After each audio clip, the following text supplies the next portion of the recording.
Hey folks, Nick the Forester here, back out in the shop tonight doing a little piddling here and there. Started working on our Husqvarna 1100. You can see it still ain't back together yet. Reason being, I've misplaced my crank seals. I've been trying to find them for about an hour now and I just gave up for the night. I'm just gonna have to come out here and really look around, but got our linkage figured out where it won't pop off, so that's good.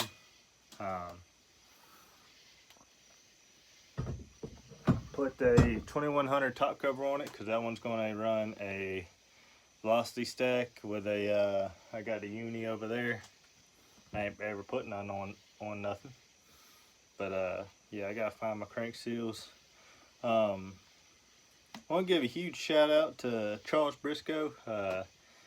After reaching out to him about a case for that 044, he had one and he was willing to sell it to me for, I'd say, a pretty reasonable price.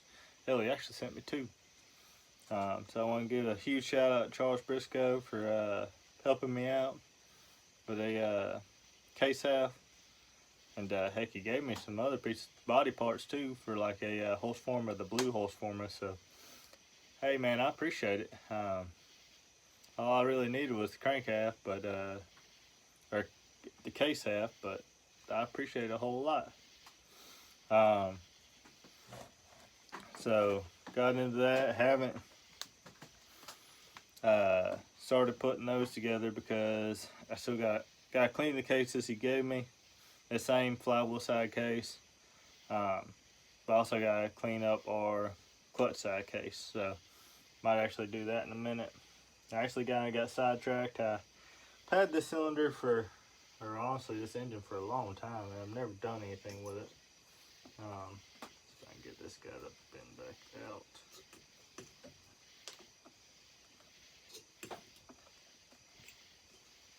Got a bent under on it, there we go. This is Mcculloch cylinder. Y'all seen it before when I was testing between that Super Pro 80 cylinder and this one on the timing numbers. This one is a Q port with a decompression valve. I believe it is like a double eagle 80 or a late 805 or early double eagle 80 that had both for whatever reason. I mean, it's got a Q port in the cylinder, in the exhaust, and it had a decompression valve. Well, if y'all can see, that decompression valve is stripped. But after further inspecting, the cylinder is in immaculate shape. Absolutely immaculate. Like, there is nothing wrong with this. It's not thin. It's not starting to chip anywhere or flake.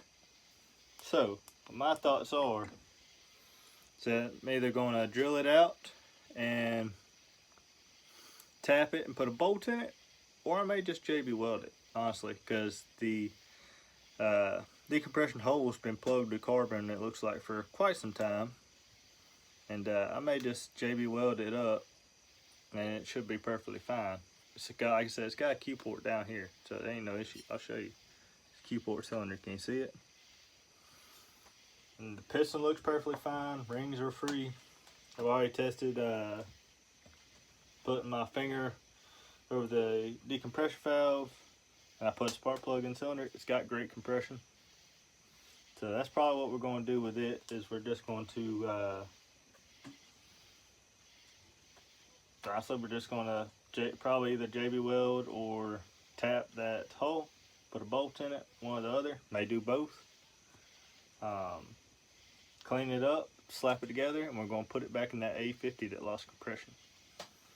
Granted, it won't be an 850 cylinder, but it's an 82cc max cylinder.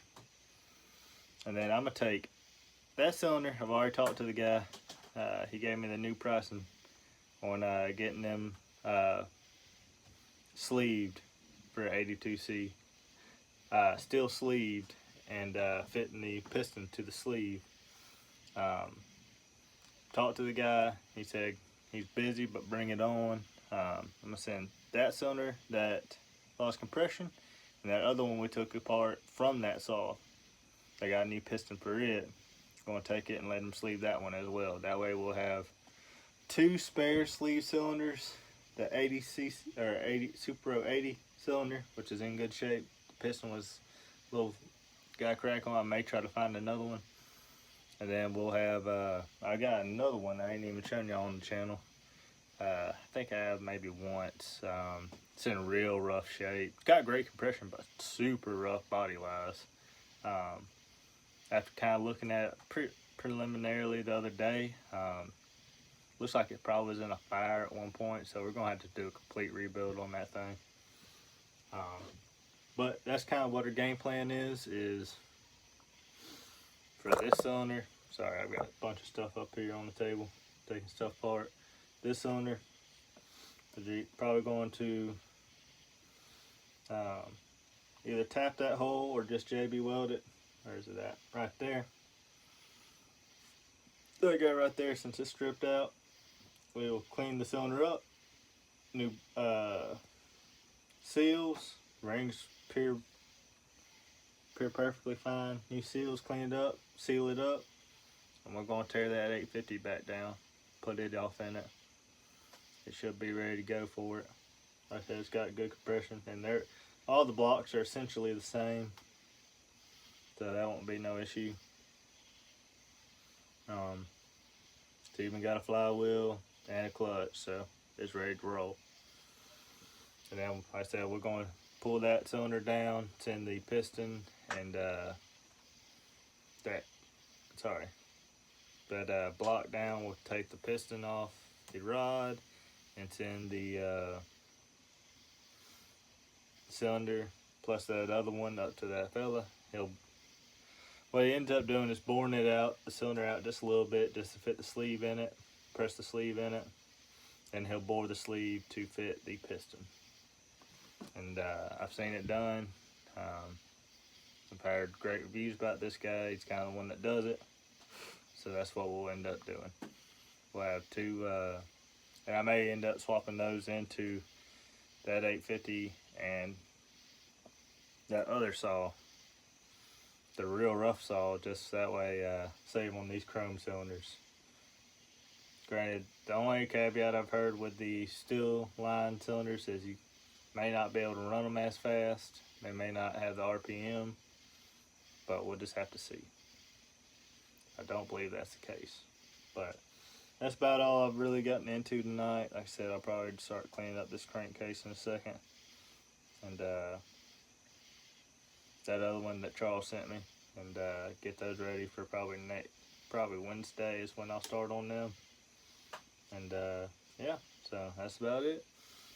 If you like what you saw, please hit that like button. If you want to see more, hit that subscribe button, and I will see y'all in the next one. Appreciate y'all watching. Bye.